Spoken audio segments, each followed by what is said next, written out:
plateau d'Espace Mini. Ça se passe sur Info TV tous les jours, de lundi à vendredi, 10h, 11h52. C'est la dernière production de cette semaine. Chose promise, chose due. Nous vous avons promis un arrêt majeur ce jour pour commenter, analyser, décrypter la dernière sortie du pape François. Une sortie de manière claire qui fait comprendre que l'on doit bénir les couples de même sexe hors liturgie. C'est ce que le pape François vient de dire. C'est une déclaration qui crée une forte polémique dans le monde entier et plus précisément au sein de l'Église catholique romaine.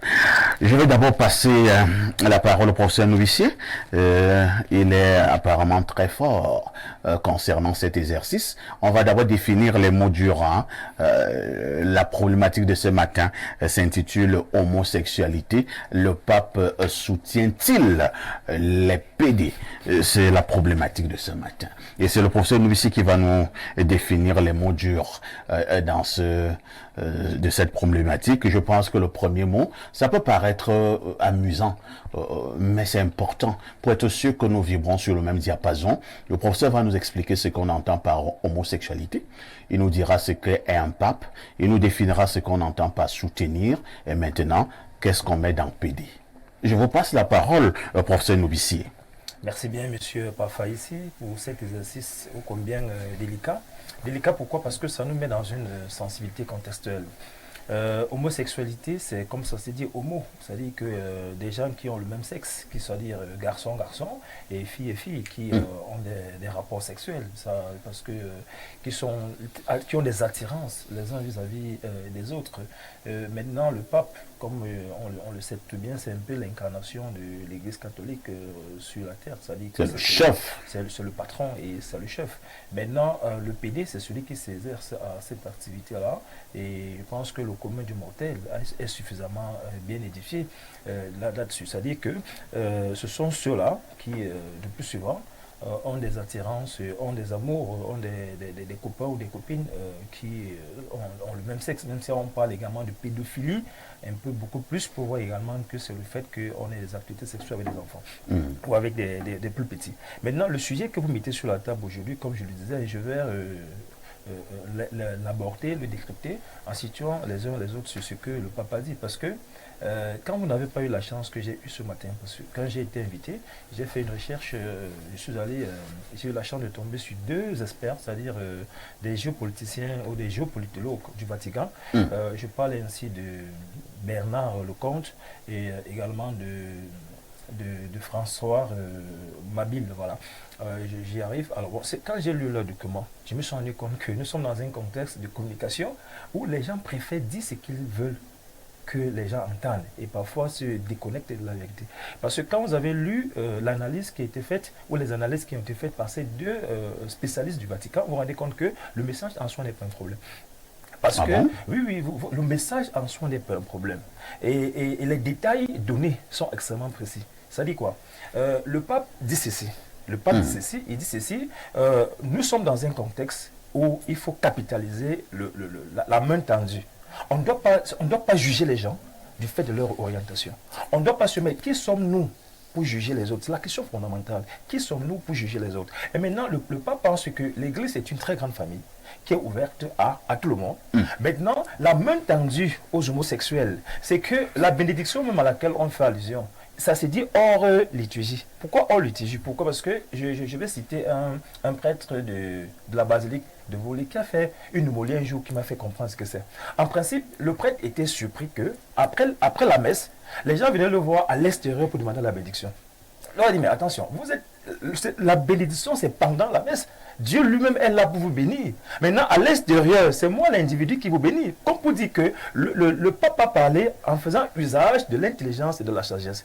Si nous le comprenons sous le prisme de l'intelligence seulement, on va passer à côté de ce qu'il a dit. Bon, pour dire qu'en principe, il n'y a pas que les homosexuels qui sont concernés, il y a également les personnes qui sont non mariées, les personnes qui sont divorcées et les personnes qui sont dans cette situation. On n'a pas peut-être pu parler de la polygamie. Bon, la réalité, c'est que tout ce que nous assistons dans les réseaux sociaux est une réelle déformation de la réalité. Les gens ont compris. Donc, nous avons déformé en réalité les propos du pape. On a déformé en réalité les propos du pape. Les gens, et même le titre de votre émission en dit plus.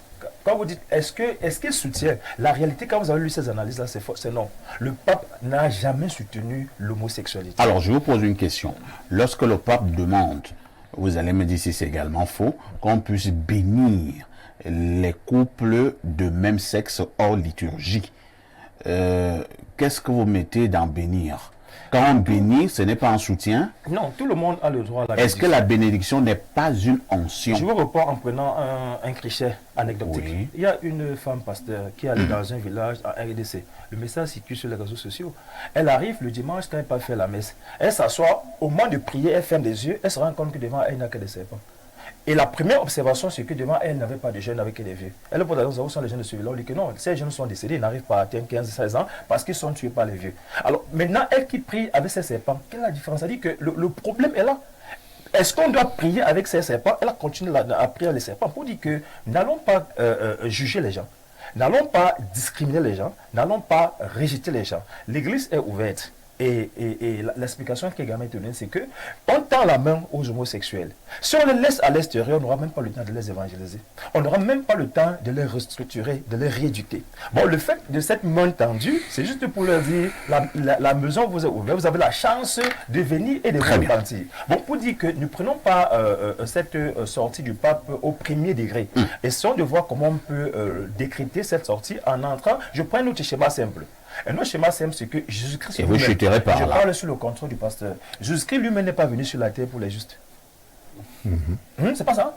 Jésus-Christ lui-même n'est pas venu sur la terre pour les justes. Il est venu pour les pécheurs. Si nous fermons la porte aux pécheurs, on n'aurait pas accompli la mission régalienne de Jésus-Christ lui-même. Merci. Merci, professeur.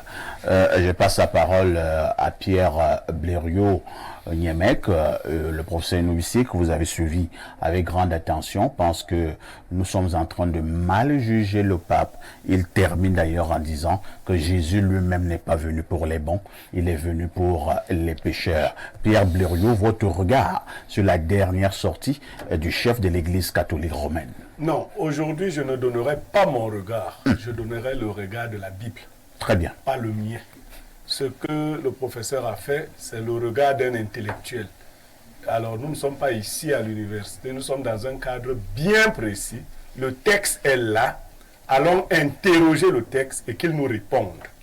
Vous permettrez donc que je lise, très souvent c'est vous qui lisez ici. Allez-y. Je suis dans l'épître de Pierre aux Romains. Et je sais pourquoi je choisis les Romains. Le premier chapitre, à partir du verset 18. Écoutez ce que Paul dit des Romains. La colère de Dieu se révèle du ciel contre toute impiété et toute injustice des hommes qui retiennent injustement la vérité captive. Car ce qu'on peut connaître de Dieu est manifeste pour eux, Dieu le leur ayant fait connaître. En effet, les perfections invisibles de Dieu, sa puissance éternelle et sa divinité, se voient comme à l'œil depuis la création du monde quand on les considère dans ses ouvrages. Ils sont donc inexcusables. Puisque, ayant connu Dieu, ils ne l'ont point glorifié comme Dieu, et ne lui ont point rendu grâce, mais ils se sont égarés dans leurs pensées, les pensées du pape là. Et leur cœur sans intelligence, c'est la Bible qui parle, a été plongé dans les ténèbres. Et la Bible va clarifier. Se vantant d'être sages, ils sont devenus fous. Et ils ont changé la gloire de Dieu incorruptible en image représentant l'homme corruptible, des oiseaux, des quadrupèdes et des reptiles. Quand vous entrez à l'église, vous voyez tous ces dessins-là. C'est la Bible qui dénonce.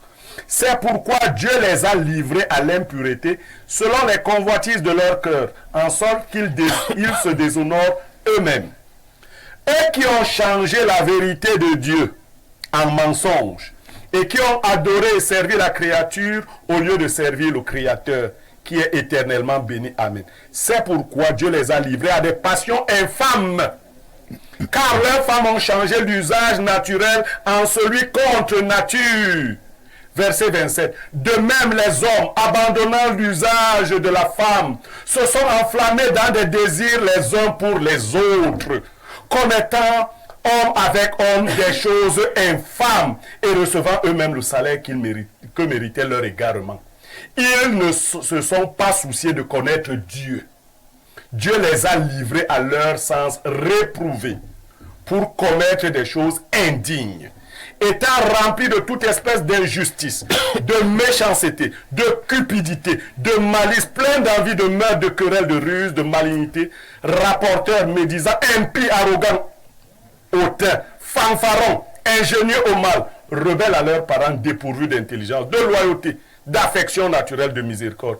Et bien qu'ils connaissent le jugement de Dieu, déclarant dignes de mort ceux qui commettent de telles choses, non seulement ils les font, mais ils approuvent ceux qui les font. On peut reprendre la dernière phrase. Et bien qu'ils connaissent le jugement de Dieu, déclarant dignes de mort ceux qui commettent de telles choses, non seulement ils les font, eux-mêmes les font, mais ils approuvent ceux qui les font. Merci. Le texte est lu. Ce n'est pas une affaire nouvelle. Paul, lorsque l'Église ancienne se rapproche de Rome, Rome est déjà pourrie par un certain nombre de comportements qu'on décrit. Et l'homosexualité est bien, c'est ce qu'on appelle les comportements infâmes. Mais comme Paul ne voulait pas que ça reste non clair, il a clarifié. Ils se sont enflammés de désir, homme pour homme, femme pour femme. Le jugement de Dieu est connu. Ce n'est pas le jugement des hommes. Déclarer de mort, condamner à mort ceux qui commettent de telles abominations. Alors, un homme que Dieu a désigné pour diriger les hommes ne peut pas venir violer la loi de Dieu. S'il dit être serviteur de Dieu, il n'a pas à forger sa loi à lui.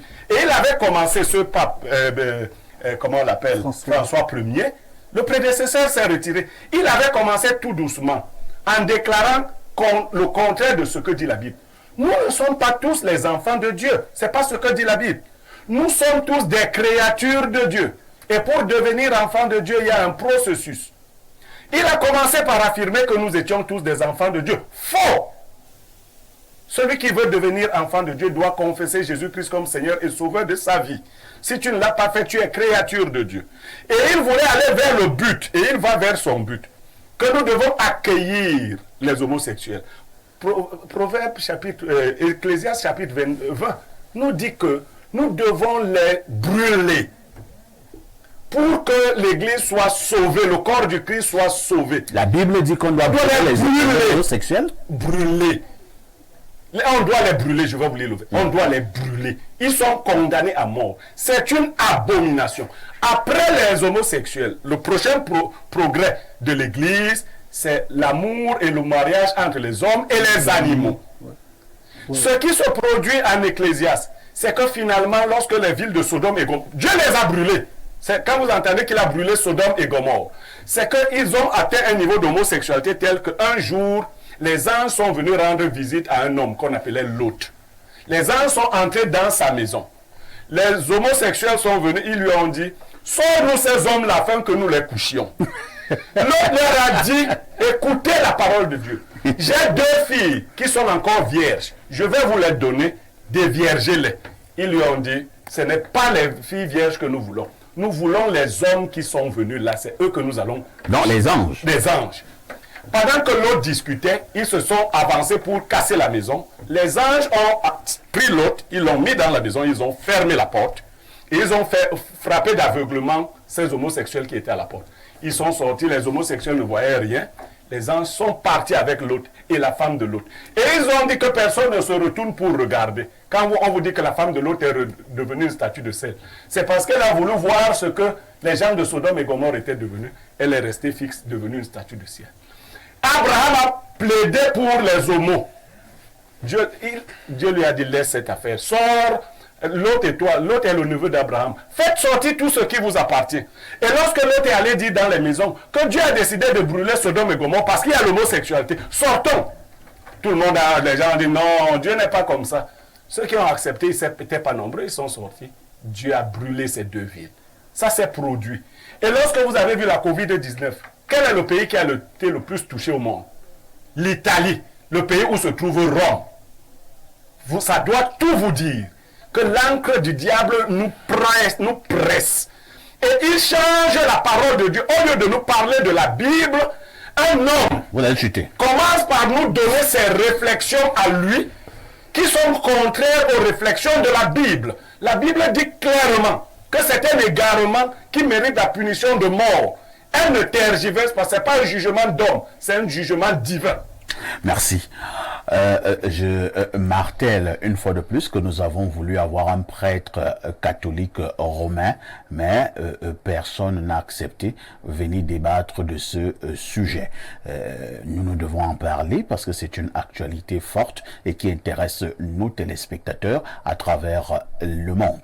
Nous avons quand même réussi à avoir un autre homme de Dieu. Lui, c'est le révérend apôtre Fouda Messina, même si lui n'est pas de l'église catholique romaine. Alors, révérend apôtre, je vous passe la parole. La vérité ici est que vous-même, vous croyez également en Jésus. Et donc, vous pouvez en parler également dans le cadre de ce programme. Vous avez suivi l'intervention du professeur qui pense que Jésus n'est pas venu pour les bons, il est venu pour les pécheurs. Pierre Blériot pense que c'est la Bible qui répond à la question posée ce matin. Les homosexuels doivent être brûlés. Vous êtes à quel niveau? Ok, déjà je remercie ceux qui ont pris la parole avant moi. Mon confrère, le professeur, il a dit quelque chose que Jésus est venu pour les pécheurs, non pour les justes. C'est lui-même qui le déclare déjà dans sa parole. Donc c'est tout dit déjà. Il veut sauver. Lui, il vient avec le message du salut.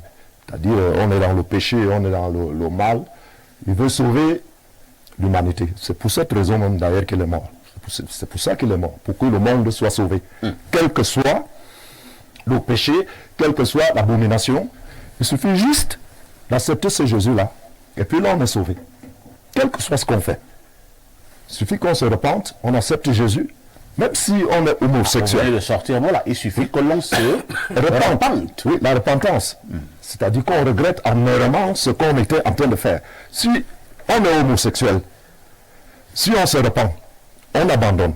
La Bible dit que Dieu ne veut pas la mort du pécheur, mais il veut que celui-ci puisse se repentir. Tout à fait. Si on se repent, même si on est homosexuel, on est sauvé. On est sauvé. Mais si on ne se repent pas, c'est là où c'est très grave. Maintenant, quand on parle de bénédiction, de mariage gay, je ne sais pas, homosexuel et tout ça, celui qui bénit même déjà, tu es déjà en train d'entrer dans la malédiction. Ah bon? Oui. Parce que là, tu es en train de venir soutenir le péché, tu soutiens la mort, parce que ça, c'est la mort. Tu soutiens, tu ne peux pas t'en sortir, tu ne peux pas sortir de là. Alors, qu'est-ce qui peut quand même pousser le pape à dire qu'il faut bénir les homosexuels? Est-ce qu'il a une raison? Il doit avoir beaucoup de raisons. Il y a beaucoup de questions qu'il faut se poser. Il y a beaucoup de choses. Est-ce que lui-même ne fait pas partie de ces gens-là? Il y a toutes ces choses. Non, pas du tout. Enfin, ici, si je peux intervenir. Je pose la question. Oui. Nous avons quand même le droit de restituer la lettre de la loi avant l'esprit. Le pape vit dans un contexte où l'homosexualité est déjà pratiquée. Il faut dire aux gens ce qui se passe. Parce que l'Afrique et l'Occident posent le problème différemment. Quand un prêtre, un prélat se balade, vous avez constaté que vous êtes de famille de prêtres, vous voyez que les prêtres sont toujours en train de bénir les gens. Tout à fait. Ça, c'est ce qu'on appelle une bénédiction hors liturgie. C'est-à-dire celle que le prêtre, vous venez à côté du prêtre, il vous pose les mains. Voilà. Eux, ils vivent déjà avec ces gens-là, à côté des lois humaines qui ont accepté l'homosexualité. Le pape dit donc que dans ces conditions hors liturgie, le prêtre doit bénir les couples homosexuels. C'est-à-dire, en fait, qu'est-ce qui se passe? C'est que quand les couples homosexuels rencontraient un prêtre, le prêtre passait outre. Le pape leur dit non, ne les traversez plus, bénissez-les. Ça semble être anodin, mais ce n'est pas anodin. Parce que c'est ce que le pasteur dit, c'est donner caution. Ramenons aux lois humaines.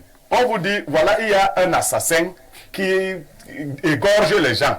Mais quand un procureur le rencontre, qu'il l'embrasse d'abord. Parce que ça va l'adoucir. Est-ce que le pape reconnaît que l'homosexualité, pour lui le chrétien, est un crime pour Dieu, est un péché? Parce que si lui, il relativise l'homosexualité, on ne va pas seulement les bénir hors liturgie, on finira bien par les bénir pendant la liturgie. Qu'est-ce qui t'empêche de bénir pendant la liturgie quelqu'un que tu as commencé à bénir hors liturgie? Merci beaucoup, Bernardo Basson. On prend un peu le prédécesseur du pape François, je pense que c'était le pape Benoît XVI, qui a démissionné un beau matin. Et certains analystes ont estimé que Benoît XVI a démissionné parce que la pression était forte, la pression des homosexuels notamment.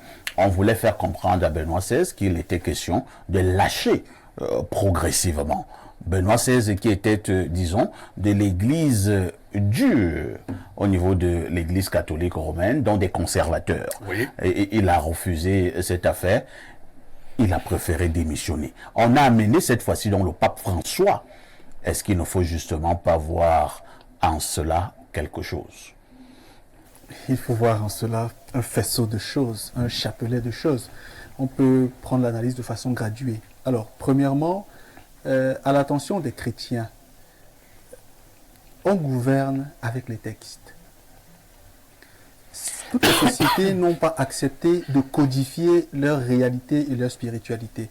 Certaines ont gardé la tradition orale, d'autres ont misé sur l'écrit. Lorsque la tradition décide d'être écrite, le code qui fait l'unanimité est celui qui soumet tous les adeptes de la spiritualité en question, de la religion en question. Donc, pour les chrétiens, il n'y a rien au-delà, en deçà, de travers ou à côté de la Bible. Tout est contenu dans la Bible. L'essentiel de leur discours, de leur orientation, de leur vision du monde est renseigné dans la Bible. Et le souverain pontife, qui est garant de l'Église catholique, ne peut pas aller avoir des déclarations outre celles contenues dans la Bible. C'est elle qui est leur livre de chevet, c'est elle qui est leur guide, c'est elle qui est leur lanterne, elle est leur boussole.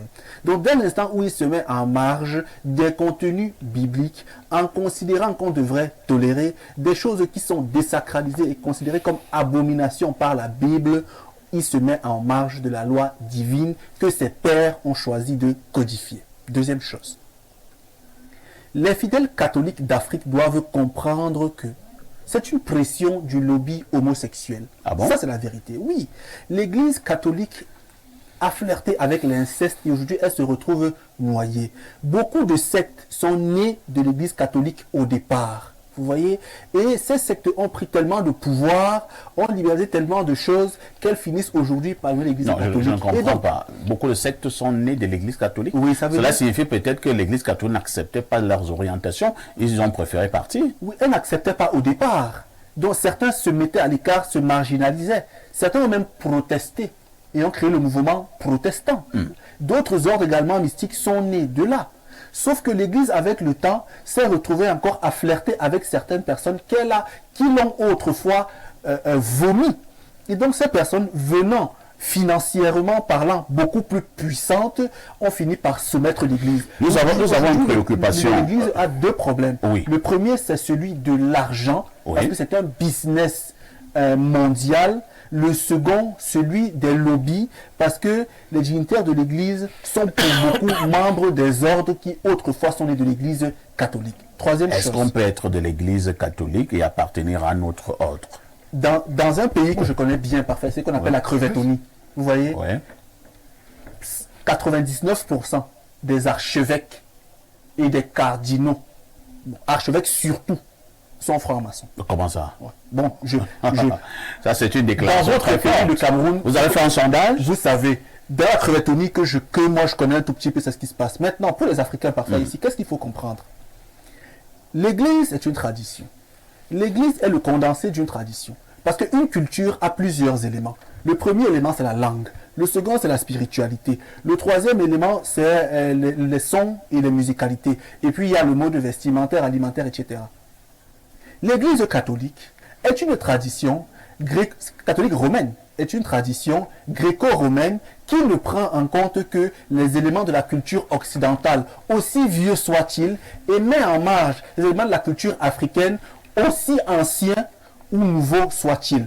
En témoigne le fait que l'Église catholique, qui autrefois recusait l'homosexualité, aujourd'hui commence progressivement à l'intégrer parce que la culture occidentale l'a intégré, alors que chez nous, où on parle de polygamie, qui a précédé l'Église catholique, cela est toujours recusé. Preuve que l'Église catholique romaine n'est pas africaine. Les cultures qu'elle choisit d'intégrer, pour lesquelles elle choisit de se réformer, pour lesquelles elle choisit d'opérer des mues, sont des cultures essentiellement occidentales. Elle met en marche tout ce qui est essentiellement africain. Donc, à la base, l'Africain fondamentaliste qui se considère comme catholique est un peu en marge. Parce que la Bible elle-même, qui veut aujourd'hui être modifié par certaines personnes, va tenir compte des réalités étrangères. Pourtant, c'est un livre qui, fondamentalement, a vocation à être universel. Dernière chose. Oui, aujourd'hui, par là. Aujourd'hui, c'est un système de colonisation nouveau.